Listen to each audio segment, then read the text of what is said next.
So like the means that you use of investing, like overall, like what strategy do you use to invest? Or does it have like a particular name? Because real estate has various strategies, and they usually all have some type of name.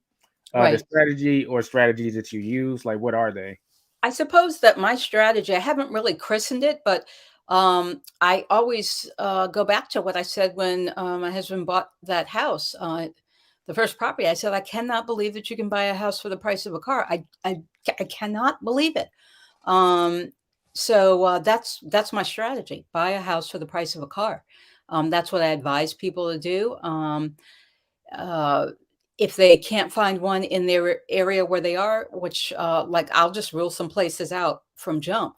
California, impossible. The Hawaii and Alaska, no, Why is that not surprising? that kind of thing. Um, of course, even in those states, you can buy for a whole lot cheaper than what the average price of a house is. I mean, the average price of a house in the U.S. is some 420,000, and then in states like that, it's probably going to be more like 600. So yes, you can and should buy a house for more like 300, 400. Hmm. And it won't be a whole house. I'm sure it'll be like a condo or something a lot smaller. Right. Um, but for folks who are in the South, for the most part, again, certain cities, impossible. Like Atlanta, that boat has sailed for cheap houses. But Mhm. other cities in Georgia, Macon is still not too bad. Number of other cities there. I mentioned New York State, Albany, Schenectady, uh, not so much Buffalo, but a number of other areas in upstate New York, literally 20s, 30s, and 40s for a single family house that is in not too bad a shape. Not too bad to me means it probably needs a furnace, or certainly a furnace tune-up, Mhm. maybe some repairs to the roof, and then some other mainly cosmetics like appliances and what have you. So you're going to be all in for about 25,000 added to the price of the house. Right. But that is entirely reasonable. So you'll find, I'd say at least 26, 27 states are going to have plenty of deals. And on any given day, you can find hundreds of houses. Okay. So you would say it's pretty key to, especially when you're getting started. A lot of people they just get excited. They want to get in the game, so they kind of want to jump at the first deals they come across, and oftentimes those aren't the best deals. But if you're willing to actually just sit down and really define your criteria, which in this case is acquiring for cheap, and keep looking until you come across a deal that's reasonable, and then negotiate that. That's very key. And don't be afraid to step outside your local market.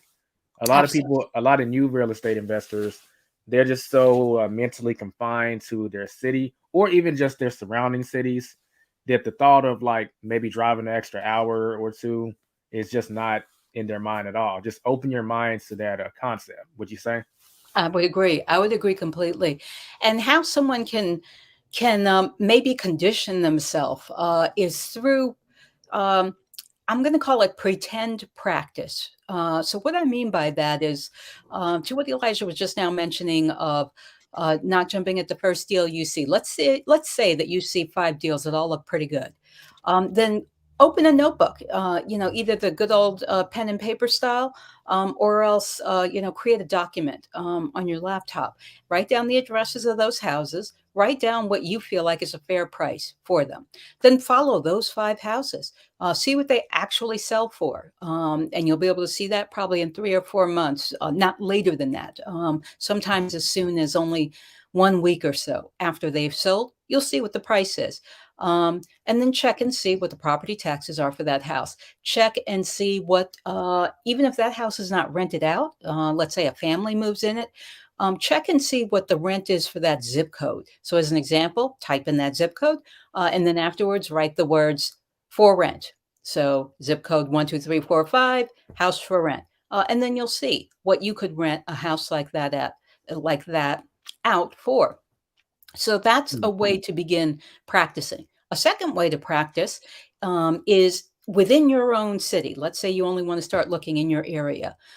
When a house is listed for sale, even if you don't have a real estate agent, the house does. The house has an agent because whoever the seller is hired an agent, unless they're doing it as one of these I'll sell it myself deals.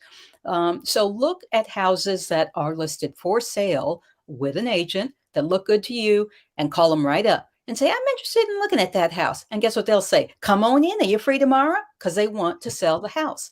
And then again, that's the pretend practice. You're going to go in there, you're going to ask all kinds of questions, and you're going to start getting a sense of the difference between houses from one to the other. And that'll get your knowledge up, and your confidence, your heart up and ready to go. Good tips. It increases your awareness of the industry and it gets you on the field. Like there's no Absolutely. better practice than the real thing. And the real thing doesn't necessarily mean you have to go through every single step of closing a deal. You can progress while you're practicing. Then eventually, when you do find a deal that you want to jump on, you go ahead and do that part. But the first few phases, as far as searching, evaluating properties, asking the right questions, there's infinite practice available for that. Absolutely, there is. I would suggest that folks, as a third form of practice, join meetups and look for meetups. Well, if the meetup is one of these, I'm just trying to sell you my product meetup. Plug your ears, right? You know how to do that. And if you don't, then don't join the meetups, so that you don't be spending all kinds of money. But there are plenty of these kind of free meetups. You know who would have good meetups? Real estate agents, because real estate agents Mhm. usually are not trying to sell, or not trying to sell a program. They are instead trying to sell a property. So that can be a good way to begin to get familiar. And I mean, I'm not slamming programs across the board, but there's a lot to learn yourself. So spend time Mhm. doing that first. If you can just understand what your goals are, and what good and not good look like to you, uh, you'll be ready for a coach. Because if not, you're going to end up paying a coach money to just take you to that step.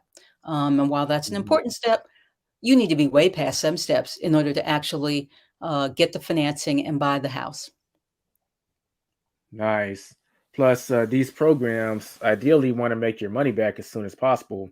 If you haven't done these prerequisite steps, it's prolonging you getting your money back and actually getting a deal. But when Exactly. you can do that stuff by yourself, if you do decide to hire a coach, then you're prepared to actually execute, and you can get a deal and make your money back a lot faster.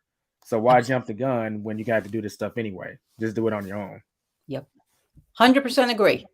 Make the coach work for you. Don't just sit back there like a teacup waiting to be filled up. Oh, I love that. I love that. What's up, everyone? What you just watched was a clip from one of the episodes of the Side Hustler Society podcast. So if you're interested in this clip, I encourage you to check out the full episode linked in the description and also on the end screen right now. Don't forget to subscribe if you're new and hit that bell notification if you want to be notified when the show comes out. And thumbs up on the video greatly helps. Appreciate it, and I'll catch you in the next video.